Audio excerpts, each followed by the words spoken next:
আসসালামু আলাইকুম। আজকে আবারও হাজির হলাম সেই ভূতের গল্প নিয়ে। সেই ভূতের গল্প আজকে যে জায়গাটিতে আসছি, সেই জায়গাটি খুবই ভয়ঙ্কর একটি জায়গা। আপনারা ভিডিওটি শেষ পর্যন্ত দেখুন। আমি সেই ভয়ঙ্কর জায়গাটিতে আপনাদেরকে নিয়ে যাচ্ছি, যে জায়গাটিতে একটি মর্মান্তিক একটি দুর্ঘটনা ঘটেছিল। যে পাগারটিতে একটি খুবই মর্মান্তিক দুর্ঘটনা ঘটেছিল, যে গাছটির উপরে, যে গাছটি নিয়ে আসলে একটি দুর্ঘটনা, সেই জায়গাটিতে আপনাদেরকে নিয়ে আসছি। এই যে দেখুন আমার সামনে যে জায়গাটি দেখছেন বন্ধুরা, এই যে ভয়ঙ্কর একটি জায়গা আর কি, ভয়ঙ্কর একটি খাল। তো এই খালটি ঘিরেই কিন্তু মূলত আজকের ভিডিওটা সাজানো। তো আপনারা শেষ পর্যন্ত ভিডিওটা দেখুন, তাহলে সব কিছু বুঝতে পারবেন। এই যে সামনে যে খালটি দেখছেন, খালটি কোনো সাধারণ খাল নয়। এবং এই যে গাছটি দেখছেন, এটি খুব ভয়ঙ্কর একটি জায়গা। এখানে গত 3 মাস আগে একটি বাচ্চা পানিতে পড়ে মারা যায়। হঠাৎ করে বাচ্চাটি এখানে খেলতে খেলতে হঠাৎ করে পানি পুকুরে পড়ে মারা যায়। তখনই এই ঘটনাটি ঘটে আর কি। আজকে সেই ঘটনাটি আমি আপনাদের সামনে তুলে ধরছি। তো এই পাগারটি কিন্তু খুব ভয়ঙ্কর একটি পাগার পুকুর। তো সেখানে হচ্ছে আপনার, যখন এই বাচ্চাটি এখানে খেলা করছিল, হঠাৎ করে এখানে পড়ে যায় আর কি। পড়ে, ছোট বাচ্চা পড়ে পানিতে পড়ে মারা যায়। মারা যাওয়ার কিছুদিন পরেই সেই বাচ্চাটি ভূত হয়ে যায়। তারপরে যে গাছটি দেখছেন, এই গাছের উপরে সেই ভূতটি সন্ধ্যার পরে বসে থাকতো। সন্ধ্যার পরে এশার নামাজের পরে থেকেই এই রাস্তা দিয়ে, যে রাস্তাটি দেখছেন, এই রাস্তাতে কিন্তু কেউ চলাচল করে সাহস পায় না। এই যে বাড়িগুলো দেখছেন, এই বাড়ির লোকজন এখানে কেউ রাত্রিবেলা এসে সাহস পায় না।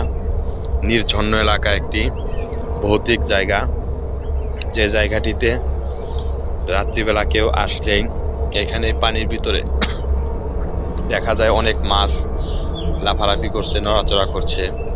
ভয়ঙ্কর একটি জায়গা। তো এখানে মনে হয় অনেক মাছ, এবং বাচ্চারা এখানে মাছ ধরতেছে। কিন্তু দেখা যায় বাচ্চার মা যখন আসে, তখন আসার পরে আর দেখে কিছু নেই। কিন্তু এই পাকারটার ভিতরে, পুকুরটার ভিতর থেকে সে বাচ্চাটা এখন চিৎকার শুনতে পাওয়া যায়। এখানে যে অনেক কষ্ট করে সে মারা গেছে পানিতে পড়ে, কেউ দেখেনি তার মৃত্যু।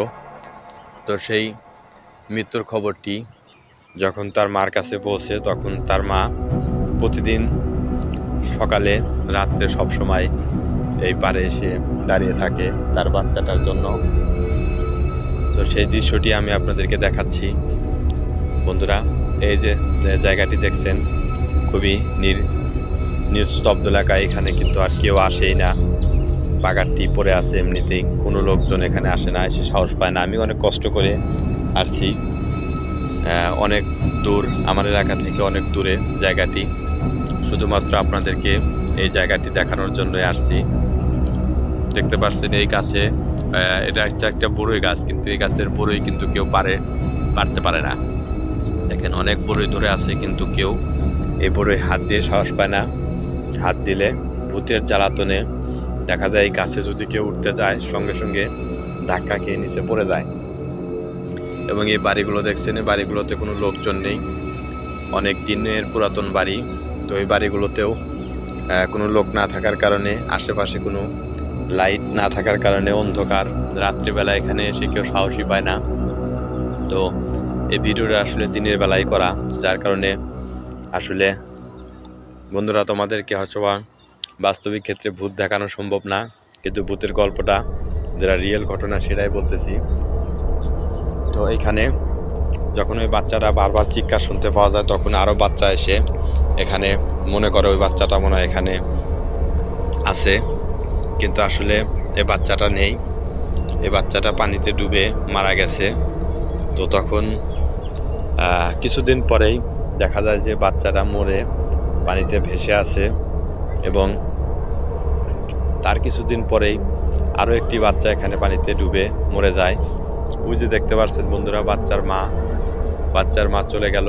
এখানে এসে সাহস পায় না। সে আসলে হয়তোবা তার সেই বুক ভরা ব্যথার কথা তার মনে পড়ে যায়, তখন সে আর আসে না। না এসে সে এখানে ভয় পেয়ে চলে যায়, এখানে আশেপাশে কেউ আসে না। ধন্যবাদ। এই গল্পটি যদি আপনাদের ভালো লাগে তাহলে অবশ্যই লাইক, কমেন্ট এবং শেয়ার করবেন। ধন্যবাদ।